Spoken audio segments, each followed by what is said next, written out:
వరంగల్ జిల్లాలో ఎడతెరిపి లేకుండా కురుస్తున్న వర్షంతో జనం తీవ్ర ఇబ్బందులు ఎదుర్కొన్నారు. రోడ్లపై భారీగా నీళ్లు నిలిచిపోయాయి. జనగామ, నర్సంపేట, మహబూబాబాద్లలో కురిసిన వర్షానికి మార్కెట్ యార్డ్లో నిల్వ ఉంచిన ధాన్యం తడిసి ముద్దైంది.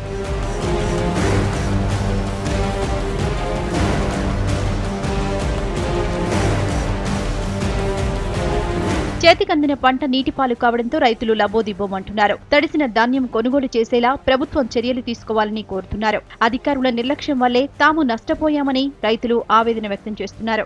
అంటే ఇప్పటికి 4వ రోజు అవుతుంది. ఇక్కడ వంపులు సార్ అంటే నీళ్ళు ఎక్కడికి, మరి మేమేం చెప్తా అన్నారు. రాత్రి సాయంత్రం వర్షం లేదు. మీరు 4 గంటలకు పరదాలు పట్టుకుని వచ్చారు. Already gate తీసలేదు. కప్పుకున్నా కానీ ఫలితం లేదు. మీదేం దడలేదు. కిందికెళ్ళి వరదతోని బాగా డ్యామేజ్ అవుతుంది. కాంటైనర్ ఇక్కడ పడి చచ్చడం సార్. ఇప్పుడు 300 బస్తాలు సార్. వారం పరువులే లారీ రచ్చలేవు. రోజు రేపు అంటారు. అచ్చులు లేదు సార్. బాగా కష్టపడడం వారంలోగా. బాగా వచ్చిన మక్క వస్తలేవు, లారీ వచ్చిన మక్క కంటలేవు. ఇదే ఇబ్బంది సార్. మళ్ళీ వర్షం వస్తుంది బాగా. మేం చేశారు, మొత్తం నష్టపోయాం సార్. మా పెట్టుబడులు రావు. అసలుకి రేటు ఏం లేదు, ఆసాములకు ఏం లేదు. నష్టం అవుతుంది. ఈ వర్షాలు దెబ్బతీస్తున్నాయి. కూలి రేట్లు ఎక్కువ ఉన్నాయి. మార్కెట్కి వస్తే మాత్రం రైతులకు ఏం గిట్టుబాటు ధరలు లేవు. అకాల వర్షాలు మెదక్ జిల్లా రైతులను నట్టేట ముంచాయి. జిల్లాలోని దుబ్బాక మార్కెట్ యార్డ్లో అమ్మకానికి తెచ్చిన ధాన్యం వర్షానికి తడిసిపోయింది. దీంతో రైతులు ఆందోళనకు దిగారు. వడ్లు అమ్మకానికి తెచ్చి 10 రోజులు గడుస్తున్నా ఎవరూ పట్టించుకోలేదని ఆవేదన వ్యక్తం చేశారు. వరకు స్పందించిన వైస్ చైర్మన్ కానీ ఎవరు కానీ ముందరికి వచ్చలేదు. తాగుదామంటే ఇక్కడ వాటర్ ట్యాంకులో నీళ్ళు లేవు. ఇక్కడ అమ్మాలలో వచ్చలేదు. మొన్న వర్షం పడి రాళ్ళు పడి ఇట్లా ధాన్యం అంతా నానిపోయింది. మొలకలు వచ్చినాయి. మళ్ళీ రైతు దగ్గర వచ్చిండు, ఇబ్బంది అయింది. మళ్ళీ ఎండ వచ్చినాం.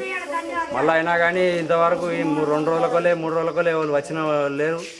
ఇక్కడ రైతు చాలా ఇబ్బంది పడుతుండు. అధికారులు వెంటనే స్పందించి ధాన్యం కొనుగోలు చేయాలి. తడిసిన ధాన్యాన్ని వెంటనే ప్రభుత్వం కొనుగోలు చేయాలని డిమాండ్ చేస్తూ సిద్దిపేటలో రైతులు రోడ్డెక్కి నిరసనకు దిగారు. వెంటనే తడిసిన పంటను కొనుగోలు చేయాలని కోరుతున్నారు. లేదంటే తీవ్రంగా నష్టపోతామంటూ కన్నీరు మున్నీరవుతున్నారు.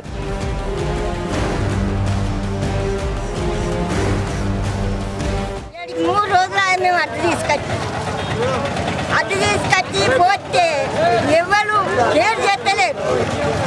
ఎవరు కేర్ చేస్తలేరు. మమ్మల్ని అసలుకి మేము 3 రోజులే తప్పుడు చేయక కడుపులు మాడి చస్తున్నాం.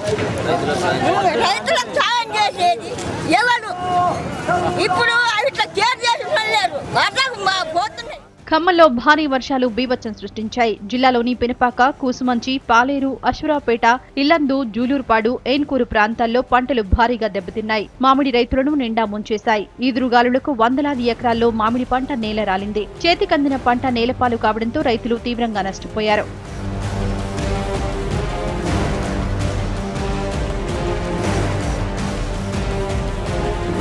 రైతన్నలకు అపార నష్టాన్ని మిగిల్చాయి వర్షాలు. కల్లాల్లో ఆరబోసుకున్న ధాన్యం తడిసి ముద్ద కావడంతో రైతాంగం దుఃఖంలో మునిగిపోయింది.